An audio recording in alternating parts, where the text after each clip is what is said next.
Rob Zombie successfully made the jump from music to film, but now he's perhaps facing his biggest challenge yet, reimagining a beloved classic film. Halloween comes early this year with a modern reimagining of John Carpenter's 1978 horror classic. Trick or treat, baby. Rocker-turned-director Rob Zombie is back with the 9th Halloween film of the franchise to reboot the iconic series. This Friday, the man behind House of 1,000 Corpses and The Devil's Rejects is reviving psychopath Michael Myers, who once again breaks out of a mental institution to find his baby sister, killing everyone that gets in his way. But modern horror films don't scare audiences the way they used to when Halloween first graced theaters. Will Halloween put modern horror remakes to shame? And what exactly does Zombie have up his sleeves to scare modern audiences?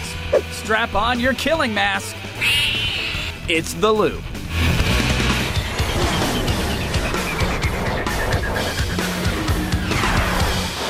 All right, everybody, it's an honor to have him. My guest tonight, director of the new Halloween movie, Rob Zombie, joins us in The Loop. Welcome back, Rob. How are you, sir? Good, thanks.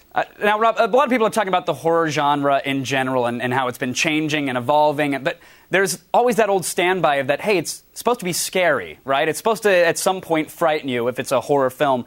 And I'm wondering what you think it actually takes to scare audiences these days. Well, obviously things change as time goes on because people get jaded somewhat, and they've seen everything, because everything is available on DVD, and they've watched it to death, and they've watched the special features and how they know how everything's done. But I still think, having screened Halloween the other night for a bunch of people and seeing that they were scared, and people were coming up to me and saying, like, I had to sleep at my friend's house, I didn't want to go home alone, and this and that. I think what people get scared by really is the story. If they're into the story and they're into the characters, they forget they're watching a movie, and they start lulling them into this thing that is a movie where they're really following the journey of these people as if they're watching something real.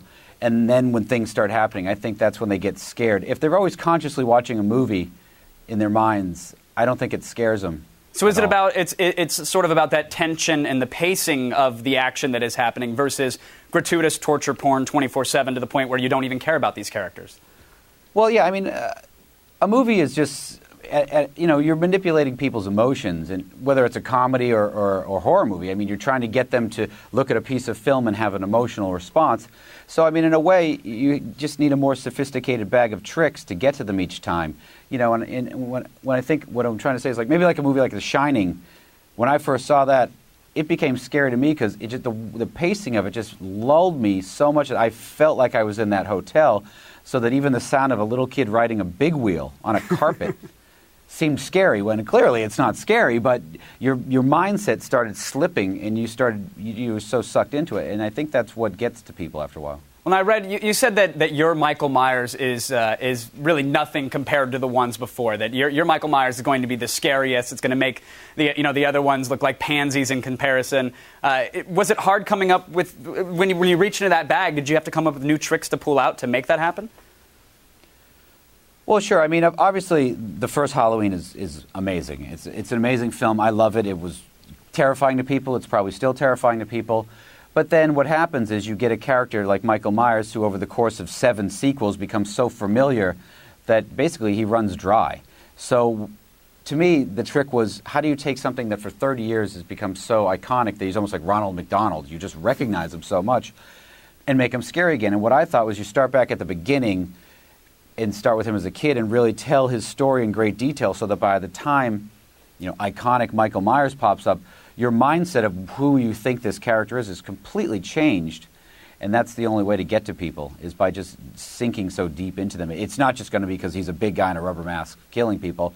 Sure. That was fresh and new in 1978, but now, we've seen that a million times. And I hear that a lot, that we've seen it a million times, not just with Michael Myers, but with regards to movies in general. And some people are saying, in fact, there was an article on Wired.com yesterday that asked if video games are scarier than anything Hollywood can do, because video games are providing these new experiences where you're actually interacting with the environments that you're in. And it kind of was almost sounding perhaps a premature death whistle for movies in general, saying, hey, video games are where it's at. And I see you shrug, and obviously you don't agree with this.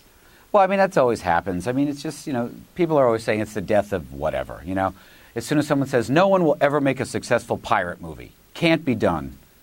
Pirates of the Caribbean comes out. Right. Nobody wants to see a movie with dinosaurs. Jurassic Park. I mean, as soon as somebody sort of states something, it almost inevitably begins to happen. But I understand the video game thing, because I remember playing certain video games, like first-person games, that it's kind of what I was saying earlier. You get so sucked into the world of the video game, because sometimes you sit there and you play it for hours and hours and hours, that when I remember doing this with, I think it was Alien versus Predator or something, and you're going through these corridors and it messes with your mind. You feel like you're there after a while, so that when something comes out, you start feeling this real feeling like you're there, and you go, wait a minute, I'm just playing a video game, but you're so in the game, and that's essentially what you need to do with a movie. You have to get people so into it that because big, giant, gory things, that might sicken people, but it's not going to necessarily, I mean, it might scare some people. But would you venture to say that it might be harder to do that in a film because the viewer isn't perhaps as immersed as they would be if they were controlling the action themselves? Well, I mean, it's a different experience. I mean, obviously, it's not as going to be as first person as a video game, but I mean, think of any film that people say are scary. It's like, think of Blair Witch Project. Everyone was like, that's the scariest movie ever made. And I think the reason they thought that was just it was manipulating them in a way they had never seen before. Now people can watch and go like, why was that scary? I don't remember why that was scary. But you just have to, you have to get inside their heads in ways that they're not prepared for, and you kind of sneak up behind them, and suddenly they go, Jesus, I'm completely freaked out watching this. Well, Bob, I cannot. They can't see it coming. I absolutely can't wait to be scared out of my wits by Halloween. I wish you the best of luck with it and your future projects. Thank you. Thank you so much for your time. Of course, huge thanks to Rob Zombie for joining us today. Everybody, Halloween opens in theaters everywhere this Friday. Attack of the Show, weeknights at 7, only on G4.